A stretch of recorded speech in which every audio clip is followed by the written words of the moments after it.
Well, why are stem cell donors so important? Well, at this moment in time, the registers in the UK and in fact around the world are undersubscribed.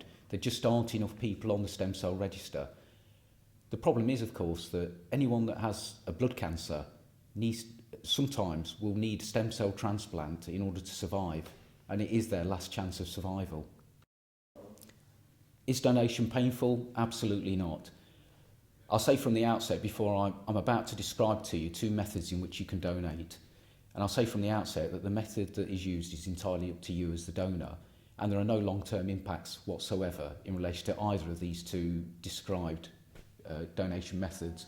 The first one is used in the vast majority of cases, 90% of cases in fact, and it's very much like giving blood.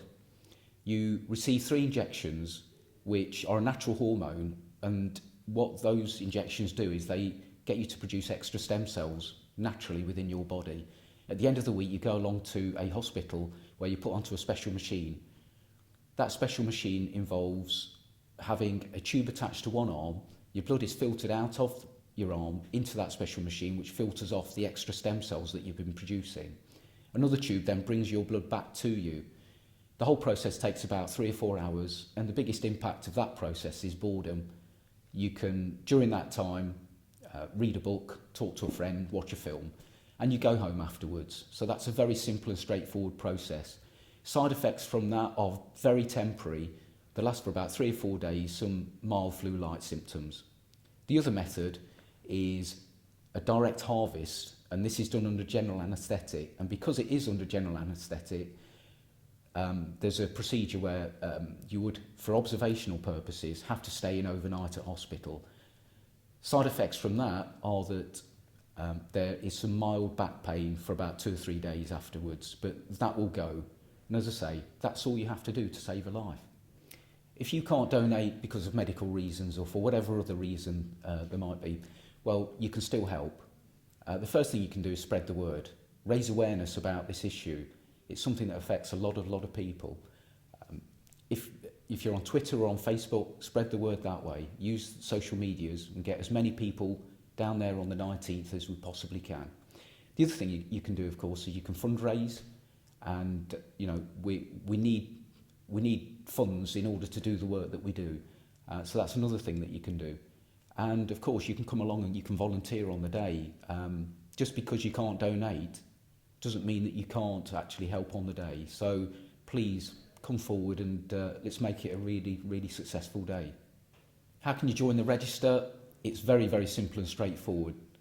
There's 2 basic methods. The first one is to go onto the Anthony Nolan website, go onto their dedicated web portal, fill in the very simple online form, and you'll receive in due course a spit kit through the post. Just follow the instructions, send the spit kit back, and you'll receive a registration card. The other method that you can use is come along to a dedicated event, and we have one on the 19th of March, and we'll have dedicated volunteers there to help you through the process.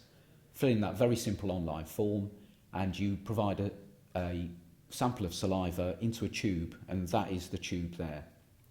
It looks very big, but it's 1 teaspoon that you'll provide. And once you've done that, you will go on to the Anthony Nolan register. Something I do need to point out is that you could be on that register and never be called to actually donate.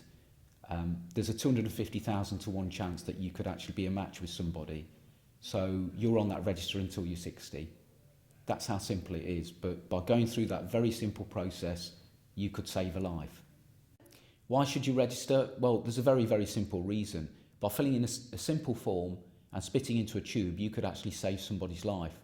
Right now, as we speak, up and down the country in hospitals, there are desperately ill individuals that simply won't survive without people like you registering. Anthony Nolan at this moment in time can only find stem cell donors for half the people that require them. So 50% of people will never ever find a donor, and surely that can't be right.